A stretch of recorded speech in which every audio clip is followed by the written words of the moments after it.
നമസ്കാരം, ഞാൻ റാണി ചാറ്റർജി. ഞാൻ വീണ്ടും ഒരു തവണ വന്നിരിക്കുകയാണ് ക്രൈം ചക്രയുടെ പുതിയൊരു എപ്പിസോഡിൽ പുതിയൊരു കഥയുമായി.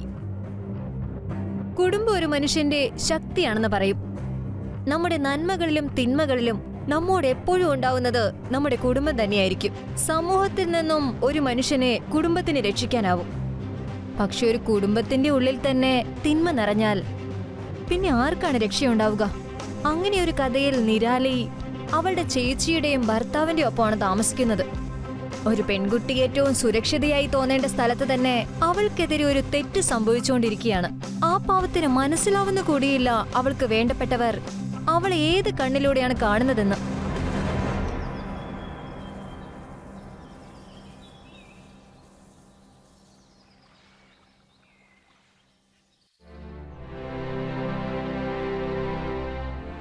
ചേച്ചി, ഞാനിന്ന് ഭയങ്കര ഹാപ്പിയാ. കോളേജിൽ എനിക്ക് സെക്കൻഡ് റാങ്ക് കിട്ടി. ഇത് നോക്കിയേ. റാങ്ക് കിട്ടിയില്ല, ഞാനും ഹാപ്പിയാ. പക്ഷെ നേരം എടുത്തിട്ട് ഇപ്പൊ ഇത് 10ാമത്തെ തവണയാ നീ പറയുന്നേ. അതിനിപ്പോ എന്താ ചേച്ചി, റാങ്ക് കിട്ടാന്ന് പറഞ്ഞ നിസ്സാര കാര്യ? ആരാന്ന് പറയും? ആരാ ആരാ ചേച്ചി? ചേച്ചി ആരാന്നൊന്ന് പറ. ഇതാ നീ തന്നെ കണ്ടോ? ആ ചേട്ടനായിരുന്നോ? ഞാൻ പേടിച്ചു പോയല്ലോ. ഒരു കാര്യം അറിയോ, എന്റെ കോളേജിൽ എനിക്കാ സെക്കൻഡ് റാങ്ക്. ആഹാ, അതൊരു ഭയങ്കര കാര്യമാണല്ലോ അല്ലേ? രാവിലെ മുതൽ ഇത് കേട്ട് കേട്ട് എനിക്കിപ്പോ പ്രാന്തായിരിക്കുക. ഞാൻ പോയി ഭക്ഷണം ഉണ്ടാക്കാൻ പോവാ. നിങ്ങൾ വേണമെങ്കിൽ ഇവിടെ ഇരുന്ന് കേട്ടോ. ആ, നീ പൊക്കോ. അപ്പൊ ഇതിന്റെ സന്തോഷത്തിന് ഞാൻ നിനക്ക് വേണ്ടി എന്താ കൊണ്ടുവന്നേക്കുന്നത് നോക്കിയേ. നിന്റെ ഫേവറേറ്റ് ചോക്ലേറ്റ്സ്. ചേട്ടൻ എന്നെ വളരെ നന്നായിട്ടാ നോക്കുന്നേ. നിന്റെ അച്ഛനമ്മയെ നിന്നെ നോക്കാനായിട്ട് എന്നെയല്ലേ ഏൽപ്പിച്ചിരിക്കുന്നത്. അപ്പൊ പിന്നെ ഞാനത് ചെയ്യണ്ടേ? ആ, അത് ശരിയാ. കഴിക്കേ.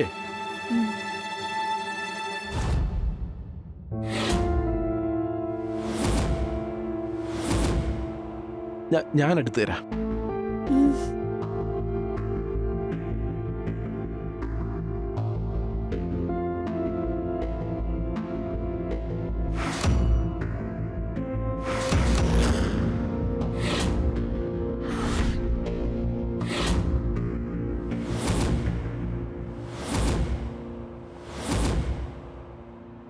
എന്റെ പൊന്നു മോളെ, നീ ഇവിടെ ഇരുന്ന് ചോക്ലേറ്റ് കഴിക്കുന്ന നേരം കൊണ്ട് അവിടെ വന്നൊന്ന് നിനക്ക് സഹായിച്ചുകൂടെ? ഇല്ല, ഇന്ന് ഞാൻ ഒരു പണിയെടുക്കൂല. ഇന്ന് മുഴുവൻ ഞാൻ വെറുതെ ഇരിക്കാൻ പോവാ. അത് മതി മോളെ. വെറുതെ ചൊറിയും കുത്തി ഇരിക്കുന്ന നേരം കൊണ്ട് ഒന്ന് പണിയെടുക്കാൻ നോക്ക്.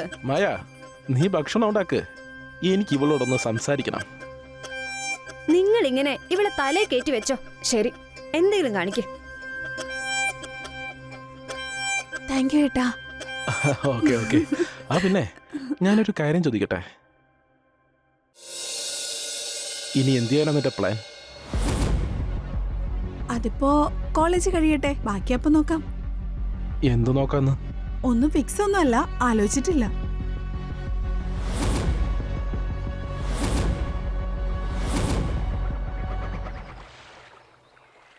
വാവ്, എന്തോരം നല്ല നല്ല സാരികളാ.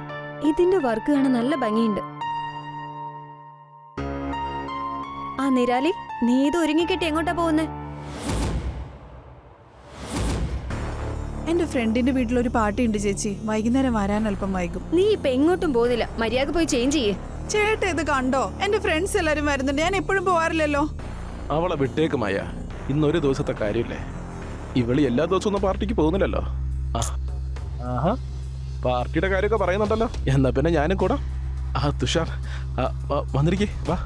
എനിക്ക് തരാൻ തൻ്റെ കയ്യിൽ പൈസ ഇല്ല, പക്ഷേ തനിക്ക് പാർട്ടി ഉണ്ടാക്കാൻ പൈസ ഉണ്ട്.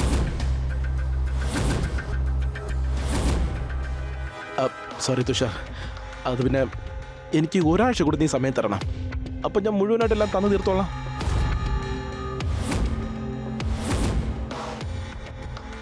ആ, നമുക്ക് നോക്കാം. ശരി. ആ, വളരെ നന്ദിയുണ്ട്. ചേട്ടാ, സമയം വൈകുന്നു, എന്നെ ഒന്ന് ഡ്രോപ്പ് ചെയ്യാവോ പ്ലീസ്? തുഷാർ, നീ ഇരിക്കെ, ഞാനിപ്പോ വരാം. പോവാം. അല്ലെങ്കിലും പോയിട്ട് എനിക്ക് തിരക്കൊന്നുമില്ല. ഇപ്പൊ വരാം. ശരി. പിന്നെ എന്തൊക്കെയുണ്ട് ചേച്ചി, സുഖമല്ലേ? വന്നിരിക്കെ സംസാരിക്കാം.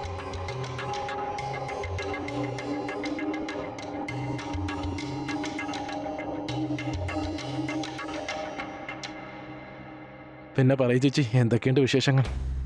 അതൊക്കെ നന്നായിട്ട് പോകുന്നു. പക്ഷെ താൻ എപ്പോഴും കാശ് വാങ്ങിക്കാനല്ലേ വരുള്ളൂ. എപ്പോഴെങ്കിലുമൊക്കെ എന്നെ കാണാൻ കൂടി വന്നൂടെ? ഇന്ന് ഞാൻ വന്നത് നിങ്ങൾക്ക് വേണ്ടി തന്നെയാ. ഇതിപ്പോ വീട്ടിലാരും ഇല്ലാത്ത സമയമാണല്ലോ. ഉം. അപ്പൊ പിന്നെ സുഖവിവരമൊക്കെ കാര്യമായിട്ട് തന്നെ അങ്ങ് അന്വേഷിക്കാം. വിരാലി, ഉം. അത് പിന്നെ ആ തുഷാറിനോട് വെയിറ്റ് ചെയ്യാൻ പറഞ്ഞത് മോശമായി പോയോ? എനിക്ക് മനസ്സിലായില്ല ചേട്ടൻ എന്താ അങ്ങനെ പറഞ്ഞേ? വാ നമുക്ക് നോക്കാം. വാ.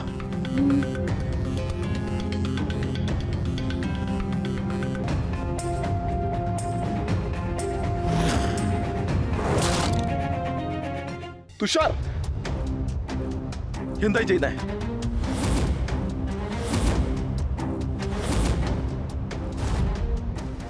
ഞാനിപ്പോ എന്ത് കാണിച്ചതാ? ഞങ്ങളുടെ വിശേഷങ്ങളൊക്കെ പറയായിരുന്നു. നിങ്ങളുടെ വിശേഷം പറച്ചിൽ ഞാനിപ്പോ കണ്ടല്ലോ. നീ അങ്ങാടി കുഴയുകയായിരുന്നല്ലേ? ഇറങ്ങടാ, ഇപ്പൊ ഇറങ്ങണ അവിടെ നിന്ന്. ഇനി മേലെ അവിടെ കണ്ടുപോരുത് തന്നെ. എന്നെ പിടിച്ച് പുറത്താക്കുന്നോടാ. ഇതിനുള്ള പണി നിനക്ക് കിട്ടിയിരിക്കും. മിണ്ടാതിറങ്ങി പോടാ. ഇനി എന്റെ വീടിന്റെ പരിസരത്ത് തന്നെ കണ്ടുപോരുത്. കണ്ട ഞാൻ പോലീസിനെ വിളിക്കും.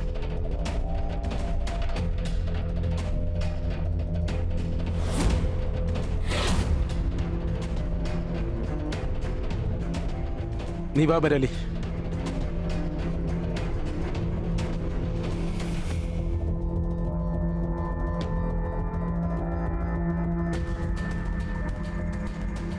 കള്ള നായിന്റെ മോൻ എന്റെ സകല മൂട് നശിപ്പിച്ചു.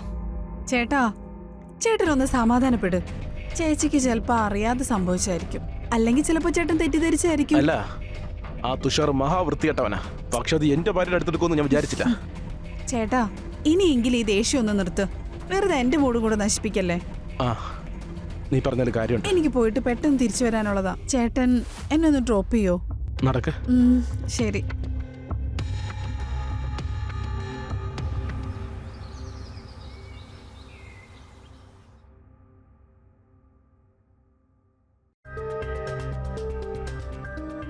എന്തുപറ്റി? നീ എന്താ മൂഡ് ഓഫ് ആയിരിക്കുന്നേ? എന്തു പറയാനാ, ഇന്ന് ചേട്ടനും ചേച്ചിയും കൂടെ ഭയങ്കര വഴക്കായിരുന്നു. ഒരു കുഴപ്പമില്ല, അത് ചേച്ചി ചേട്ടനെ സോപ്പിട്ട് നിന്നോളും. ആണോ? പിന്നല്ലേ, നീ എന്നെ അതുപോലല്ലേ സോപ്പിടാറ് അല്ലേ?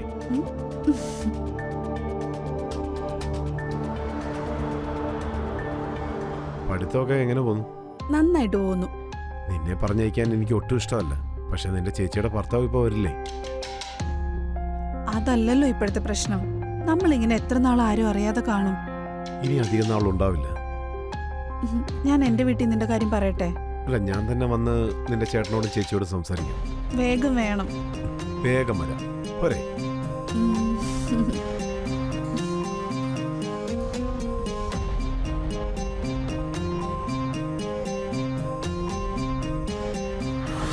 നീ നിന്റെ കാര്യങ്ങൾ നോക്കിയാൽ മതി. ഓക്കെ?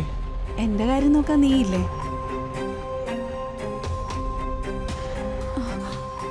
ആ ചേട്ടൻ വന്നോ? പോവാം. ഇന്നെന്താ ചേട്ടൻ നേരത്തെ വന്നേ? നമസ്കാരം. പോവാം.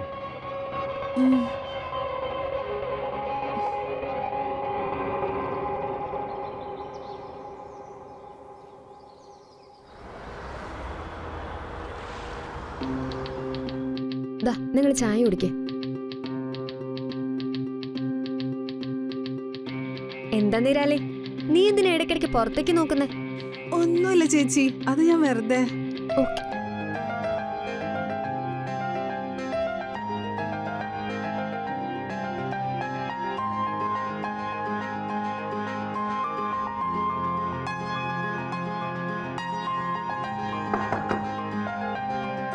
സാറേ നമസ്കാരം. ആ പറയൂ, എന്താ വേണ്ടേ? ചേച്ചി, അതെന്റെ ഫ്രണ്ടാ, പേര് നവീൻ. അകത്തേക്ക് വാ. വരൂ. വാ, വന്നിരിക്കേ.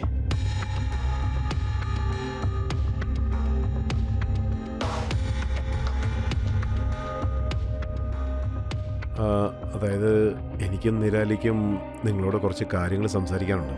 ആ പറയ്.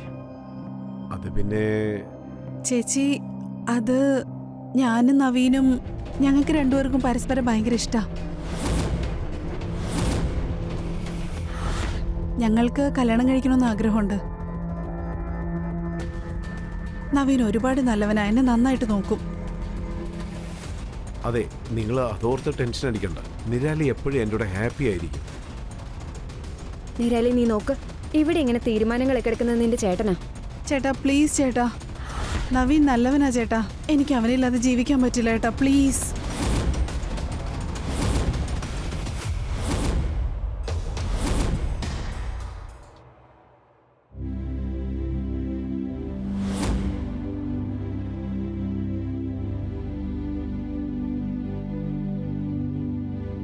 ഇതിപ്പോ നിനക്ക് ഈ പയ്യനെ ഇഷ്ടപ്പെട്ടെങ്കിൽ നിനക്ക് തെറ്റുപറ്റ വഴിയില്ലല്ലോ.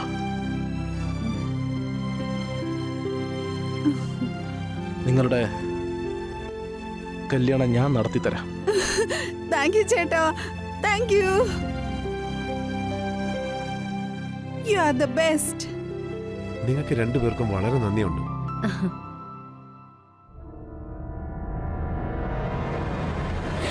നിരാലയോടുള്ള സ്നേഹം അയാളെ ശരിക്കും അന്ധനാക്കിയിരുന്നു. അവളുടെ ചേച്ചിയുടെ ഭർത്താവാണ് താൻ എന്നുള്ള കാര്യം അയാൾ മറന്നിരുന്നു. നിരാളി മറ്റൊരാളുടെ ഒപ്പം സന്തോഷമായിരിക്കുന്നത് അയാൾക്ക് സഹിക്കാൻ പറ്റുന്ന കാര്യമല്ല. നിരാലിയുടെ സന്തോഷം മനസ്സിലാക്കാം. അവൾ ഇഷ്ടപ്പെടുന്ന ആളുമായിട്ട് അവളുടെ കല്യാണം നടക്കാൻ പോവുകയാണല്ലോ. പക്ഷെ ദിൽഖുഷിന് ഇതിൽ സന്തോഷം ഉണ്ടായിരുന്നില്ല. അയാളുടെ മനസ്സിലുണ്ടായിരുന്നത് മറ്റൊന്നായിരുന്നു. അയാളെപ്പോലൊരാൾ മറ്റെന്തും ചെയ്യാൻ മടിക്കില്ല.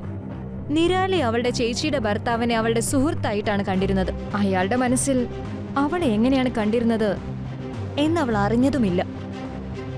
അതവൾ അറിഞ്ഞിരുന്നെങ്കിൽ അവൾക്കത് സഹിക്കാൻ കഴിയുമായിരുന്നില്ല.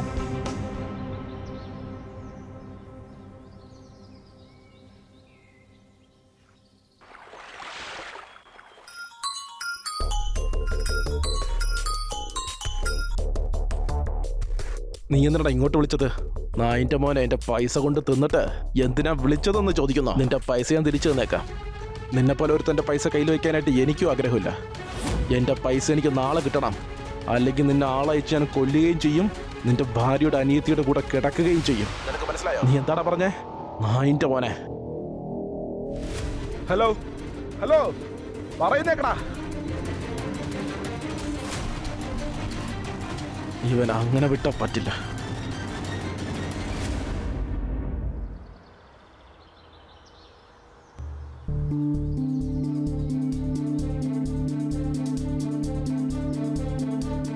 എന്ത് പറ്റിയേട്ടാ? അർജന്റായിട്ട് എന്നെ എന്തിനാ ഇങ്ങോട്ട് വിളിപ്പിച്ചത്? നീയും നീരാലായിട്ടുള്ള കല്യാണത്തെ പറ്റി സംസാരിക്കാൻ വേണ്ടി വിളിച്ചതാ.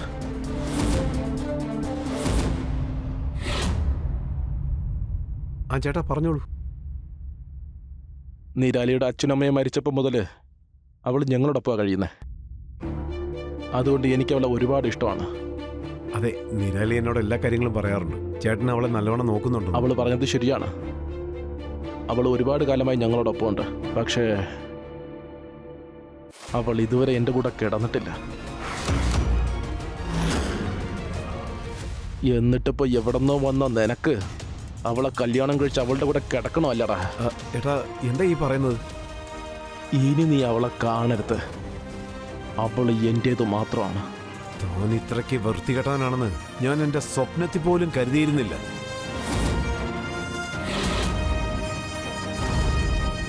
തൻ്റെ ഈ വൃത്തികെട്ട മനസ്സിലിരിപ്പുണ്ടല്ലോ, അതൊരിക്കലും നടക്കാൻ പോകുന്നില്ല. അത് ശരി. അപ്പോ നീ എൻ്റെ നീരാലിയെ എന്നിൽ നിന്ന് അകറ്റുമല്ലേ?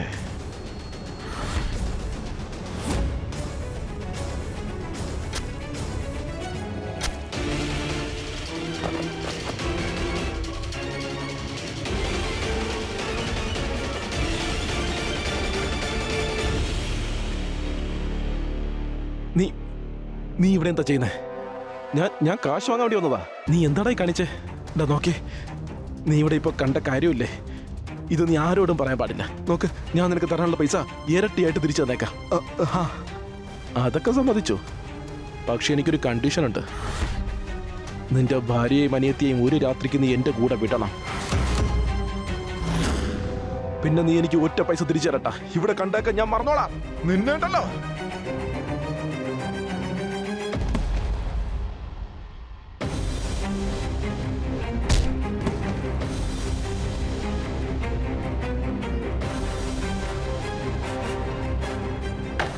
ഞാൻ നിന്റെ ഭാര്യയുടെ അടുത്തേക്ക് പോവാടാ. നിന്റെ ഭാര്യ അവളുടെ അനിയത്തിയും ഇന്ന് എന്റെ കൂടെ ആയിരിക്കും കിടക്കുന്നത്.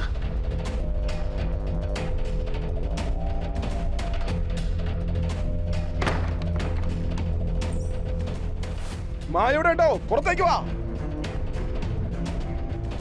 താനോ? ആ, ഞാൻ തന്നെ. നിന്റെ ഭർത്താവിന് ആവശ്യത്തിന് കൊടുത്തിട്ടാ ഞാൻ ഇങ്ങോട്ട് വരുന്നത്. ഇനി നിന്റെ ഇടയ്ക്ക് കയറാനായിട്ട് ആരും തന്നെ നീ ഉണ്ടാവില്ല. എന്തേ കാണിക്കുന്നേ? എന്നെ വിട്.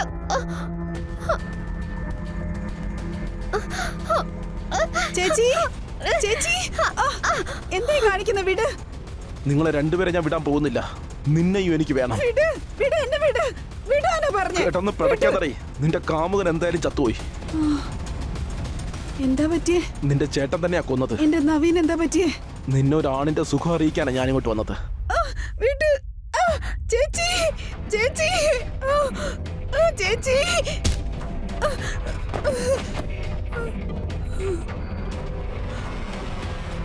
തുഷാർ തുഷാർ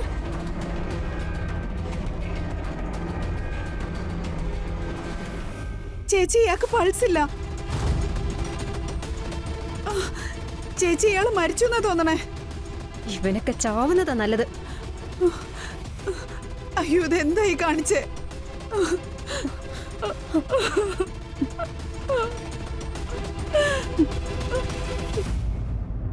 ഒരൊറ്റ രാത്രി കൊണ്ട് മനുഷ്യന്റെ ജീവിതം മാറി മറിയും. നമ്മളത് കേട്ടിട്ടുണ്ട്. ഇതിപ്പോ കാണുകയും ചെയ്തു. മായയുടെയും നിരാലയുടെയും സന്തോഷമുള്ള ജീവിതം താറുമാറായി. അവർ ഒരിക്കലും സ്വപ്നത്തിൽ പോലും കാണാത്ത ഒരുപാട് സംഭവങ്ങൾ ജീവിതത്തിൽ നടന്നു. കൃത്യസമയത്ത് ദിൽഖുഷ് സ്വയം നിയന്ത്രിച്ചിരുന്നെങ്കിൽ ഒരുപക്ഷെ ഇന്ന് ഇതെല്ലാം തടയാൻ സാധിക്കുമായിരുന്നു. തന്റെ നിഷ്കളങ്കയായ അനിയത്തിയുടെ മാനം രക്ഷിക്കാൻ വേണ്ടിയാണ് മായ അങ്ങനെയൊക്കെ ചെയ്തത്. പക്ഷെ നടന്നതെന്തായാലും അതൊക്കെ തെറ്റായിരുന്നു. തുഷാർ നിരാലയോട് മോശമായ രീതിയിൽ പെരുമാറി. അതിനുള്ള ശിക്ഷ അവന് കിട്ടുകയും ചെയ്തു. ഇനി ആ കുടുംബത്തിന് എന്തായിരിക്കും സംഭവിക്കാൻ പോകുന്നത്? ഇതൊരു കഥ മാത്രമാണ്. വികാരങ്ങൾക്കടിമപ്പെട്ട് എത്രയോ മനുഷ്യർ തെറ്റായ വഴികളിലേക്ക് പോകുന്നുണ്ട്. അത് പിന്നെ ഒരിക്കലും രക്ഷപ്പെടാനാവാത്ത ബുദ്ധിമുട്ടുകളിലേക്കാണ് അവരെ എത്തിക്കുന്നത്. വേണ്ടത് ജാഗ്രതയും സുരക്ഷയും തന്നെയാണ്. ഞാൻ റാണി ഇപ്പോൾ നിങ്ങളോട് വിട ചോദിക്കുന്നു. നമുക്ക് വീണ്ടും കാണാം ക്രൈം ചക്രയുടെ പുതിയൊരു എപ്പിസോഡിൽ ഒരു പുതിയ കഥയുമായി. ജാഗരൂകരായിരിക്കുക, സുരക്ഷിതരായിരിക്കുക. ജയ് ഹിന്ദ്.